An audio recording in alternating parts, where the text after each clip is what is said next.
ब्रेकनंतर तुम्ही पाहत आहात कौल मराठी मनाचा। आज महाराष्ट्र दिन आहे आणि या महाराष्ट्र दिनानिमित्तानं फोर्ड भागातील हुतात्मा चौकामध्ये मुख्यमंत्री पृथ्वीराज चव्हाण दाखल झालेले आहेत आणि थोड्याच वेळात इथं ध्वजारोहण सोहळा पार पडणार आहे। त्याआधी मुख्यमंत्री आणि इतर मंत्र्यांनी हुतात्म्यांना आदरांजली वाहिलेली आहे।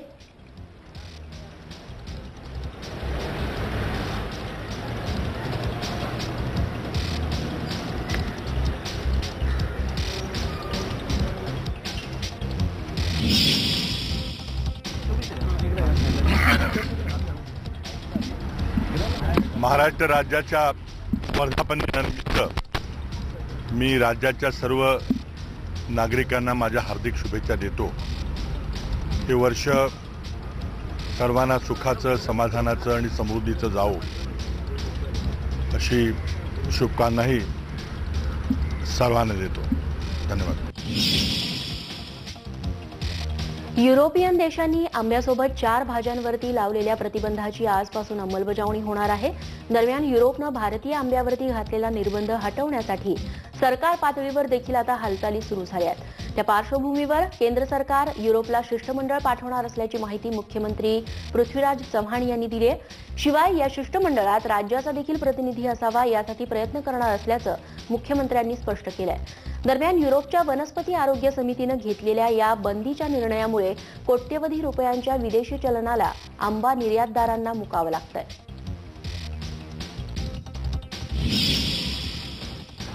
केंद्र सरकारच्या शिष्टमंडळानं ब्रुसेल्सला जाऊन त्यांच्याशी संपर्क साधलेला आहे।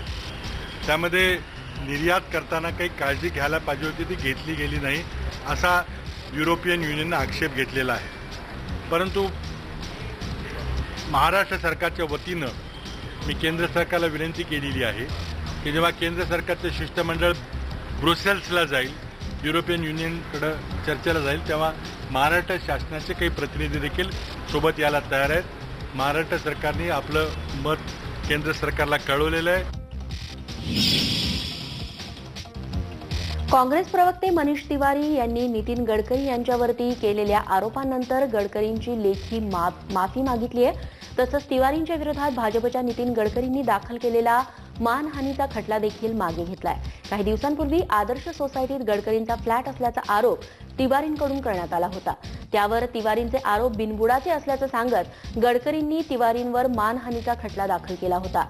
त्यानंतर मनीष तिवारींनी गडकरींची बिनशर्त माफी मागून खटला मागे घेण्याची विनंती केली होती।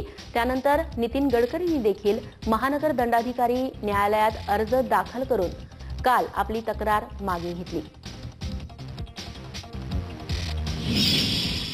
माननीय तिवारींच्या असं लक्षात आलेलं आहे की आता आपण माफी मागल्याशिवाय दुसरा काही पर्याय नाहीये आणि म्हणून त्यांनी माननीय नितीनजी गडकरी यांना लेखी विना शर्त माफीनाम्याने केस मागे घेण्याची विनंती केली। माननीय नितीनजी गडकरी यांनी मोठ्या मनाने त्यांची जी विनंती आहे ती स्वीकारली आहे आणि आज आम्ही त्यानुसार माननीय न्यायालयासमोर अर्ज केला आणि केस काढून घेतली। येत्या 8 तारखेला विधिमंडळाचं विशेष अधिवेशन बोलावण्यात आलंय। विधान परिषदेच्या नुकत्याच झालेल्या निवडणुकीनंतर विधान परिषदेच्या विरोधी पक्ष नेत्यांची नव्यानं निवड करावी लागणार आहे। त्यासाठी हे अधिवेशन बोलावण्यात आलंय। पण या अधिवेशनात गारपीट आणि दुष्काळाचे संकेत या विषयांवरती चर्चा करावी अशी मागणी विधान परिषदेचे विरोधी पक्षनेते विनोद तावडे यांनी केली आहे।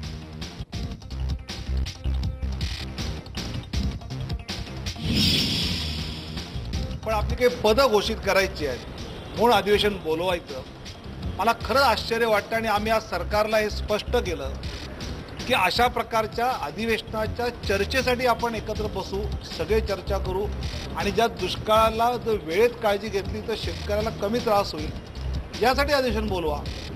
ही पदं तुम्हाला घोषित करायची, सभापतीपद निवडणूक करायची आहे, विरोधी पक्षनेतेपद घोषित करायचं आहे, हे 2 जूनला होऊ शकतं। त्याने महिन्यावर थांबल्याने फरक काय पडतो आणि त्यामुळे आज आम्ही आमचे मत नोंदवलं। महाराष्ट्राच्या आकस्मिक निधीची मर्यादा 1000 कोटींवरून 2500 कोटींवर नेण्याचा निर्णय सरकारने घेतलाय। राज्यातली आचारसंहिता शिथिल झाल्यावर काल प्रथमच झालेल्या राज्य मंत्रिमंडळाच्या बैठकीत हा निर्णय घेण्यात आला।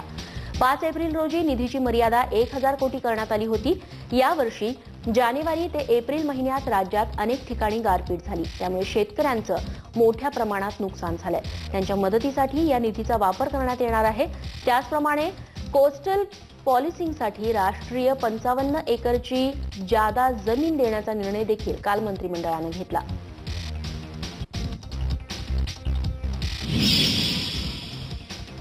आझाद मैदान दंगली प्रकरणी नुकसान भरपाईची पुन्हा चौकशी करणार असल्याचं राज्य सरकारनं उच्च न्यायालयाला सांगितलंय. आझाद मैदानावरती झालेल्या दंगली प्रकरणी नुकसान भरपाई मिळावी यासाठी 2 पत्रकारांनी उच्च न्यायालयात याचिका दाखल केली होती. त्यावर सुनावणी करताना नुकसान भरपाई संदर्भातल्या दिरंगाईबद्दल गेल्या सुनावणीत न्यायालयानं नाराजी देखील व्यक्त केली होती. यावर सरकारनं रजा अकादमीचे अहमद रजा आणि मदिनातुल उल्म फाउंडेशनचे अहमद शेख यांना नुकसान भरपाईबद्दल नोटीस बजावल्याचं न्यायालयाला सांगितलं. राज्य सरकारनं नुकसान भरपाईचा आकडा 2,74,00,000 रुपये ठरवलाय, परंतु राज्य सरकारनं केवळ विमा कंपन्या आणि पोलिसांच्या अहवालानुसार नुकसान भरपाई ठरवल्याचं न्यायालयानं म्हटलंय. अशा प्रकरणात जिल्हाधिकाऱ्यांनी देखील स्वतंत्र चौकशी करायची असते असं न्यायालयानं नमूद केलंय. आता या प्रकरणाची पुन्हा चौकशी करू असं राज्य सरकारनं न्यायालयाला सांगितलंय.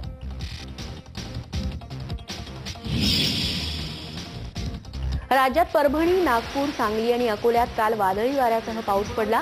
परभणीत वादळी वाऱ्यानं घरांवरील पत्रे देखील उडून गेले. या पावसामुळे उन्हानं काहिली झालेल्या नागरिकांना काहीसा दिलासा मिळालाय. राज्यात गेल्या काही दिवसांपासून पारा 43 अंशांवरती पोहोचलाय, त्यामुळे उकाड्यानं कासावीस झालेल्या नागरिकांना पावसानं दिलासा मिळालाय. पावसामुळे वातावरणात काही प्रमाणात गारवा झाल्यानं उन्हाच्या झळा कमी होण्यास मदत झाली आहे.